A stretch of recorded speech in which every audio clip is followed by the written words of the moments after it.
দীর্ঘদিন ধরে এই অভিযোগ, একই অভিযোগ বারবার করে আসার পরেও যদি দোষীরা শাস্তি না পায়, তাহলে তদন্তকারী সংস্থার যে কার্যক্ষমতা সেই নিয়ে মানুষের মনে বিভ্রান্তি তৈরি হতে পারে।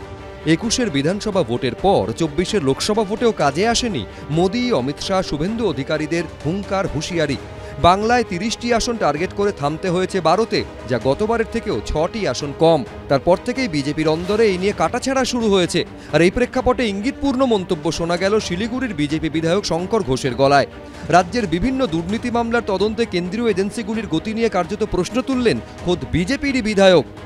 মানুষ যে প্রত্যাশা করছেন ইডি সিবিআইয়ের কাছে, সেটা যদি দীর্ঘ মেয়াদী হয়, তাহলে মানুষের মনে দোষী ব্যক্তিদের সাজা পাওয়া নিয়ে বিভ্রান্তি তৈরি হতে পারে। রাজনৈতিক মহলে প্রশ্ন, তাহলে কি দুর্নীতির তদন্তে কেন্দ্রীয় এজেন্সি ঢিলেমি দিচ্ছে বলে মনে করছে রাজ্য বিজেপির একাংশ? কেন্দ্রীয় সরকারের অধীনস্থ কেন্দ্রীয় এজেন্সিগুলি ঢিলেমির কারণ কি?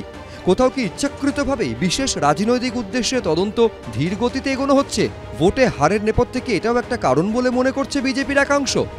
আমি একদম পরিষ্কার বলছি, আমার অনেক নেতৃত্বের সাথে একটা তৃণমূল কংগ্রেসের একটা বড় সেটিং হয়ে গেছিল, তাছাড়া রেজাল্ট হতে পারে না। পশ্চিমবঙ্গের মানুষ প্রত্যাশা করেন যে অভিযোগগুলো উঠেছে সেই অভিযোগগুলোর দ্রুত নিষ্পত্তি হোক, এটা প্রত্যাশা।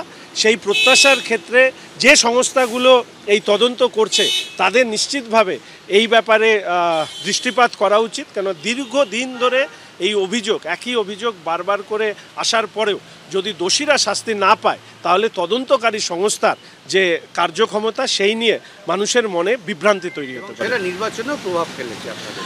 এই নির্বাচনের মধ্যে নিশ্চিতভাবে যে চাকরির প্যানেল বাতিল হওয়ার মতন বিষয় রয়েছে, শিক্ষাক্ষেত্রে দুর্নীতি, মন্ত্রীরা জেলে গড়াগড়ি খাচ্ছে, এই বিষয়গুলোও ছিল। আর একবার প্রমাণ হয়ে গেল যে বিজেপির সংগঠন নেই, লোকজন নেই, কমিটি নেই, বুথ এজেন্ট নেই, কাউন্টিং এজেন্ট নেই, ভোটার নেই, পুরোটাই হচ্ছে এজেন্সি নির্ভর। এজেন্সি ধরে আনুক, এজেন্সি তৃণমূলকে হ্যারাস করুক, এজেন্সি নির্ভরতা এটা আবার প্রকাশিত হয়ে যাচ্ছে।